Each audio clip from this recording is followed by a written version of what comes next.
Welcome to the Twist News. I'm Erika Grey. Forget oil. The new power lies in lithium, cobalt, rare earths, and nickel. These aren't just elements on a table. They're the bloodline of empires, and the race to control them is turning into one of the fiercest geopolitical struggles of our time. Your smartphone, electric car, and even your nation's military radar system, they all depend on critical raw materials. These resources are essential to modern civilization, and more importantly, to power projection.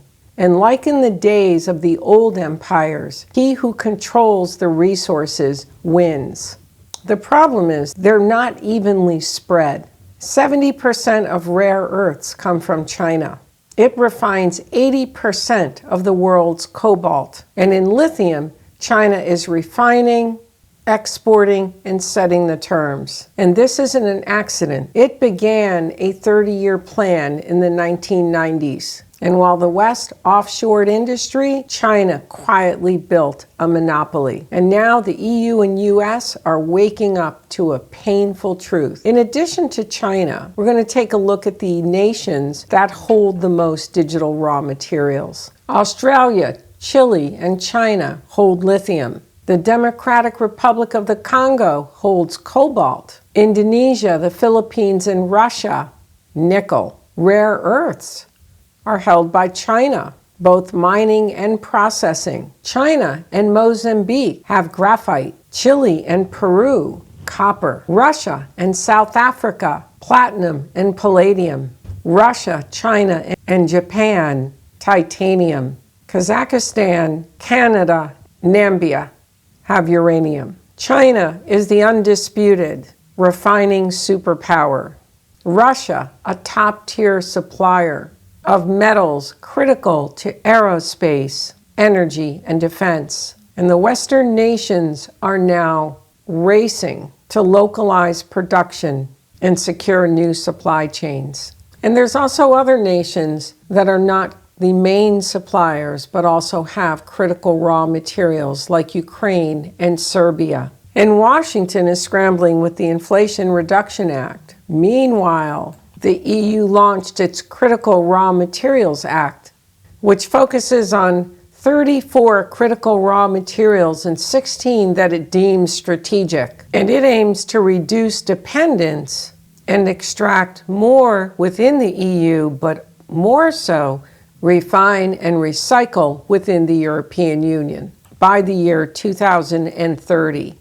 And it is pursuing strategic partnerships with Ukraine, Canada, Namibia, Chile, Kazakhstan, the Democratic Republic of the Congo, and Argentina in an effort to move away from Chinese and Russian supply lines, as China currently holds 98% of the world's rare earths. And there's the dilemma. You can't build a supply chain overnight. Processing plants take time, sometimes years, and mines can take decades. And environmental regulation slows things down further. But Europe's moves are serious. Its trade pacts with Chile, Namibia, and Kazakhstan. Its strategic partnerships with Africa and Latin America. And its new processing investments in Eastern Europe. It may lack in its own resources, but it's moving fast to dominate the legal and trade frameworks around these materials, as it did with the GDPR and carbon pricing.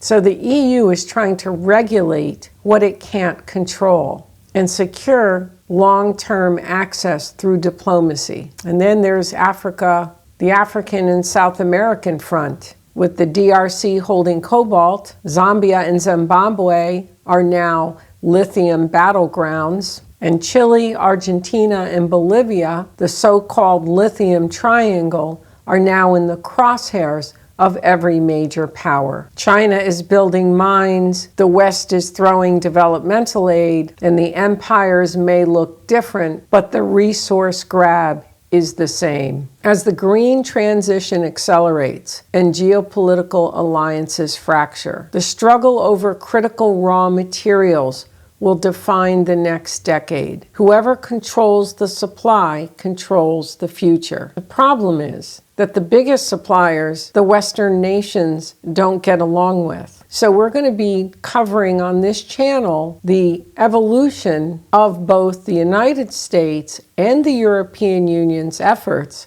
as well as a comparison of both, as this is now a major problem for the Western empires. Well, this has been Erika Grey of the Twist News. Be sure to hit that subscribe button and definitely stay tuned for more.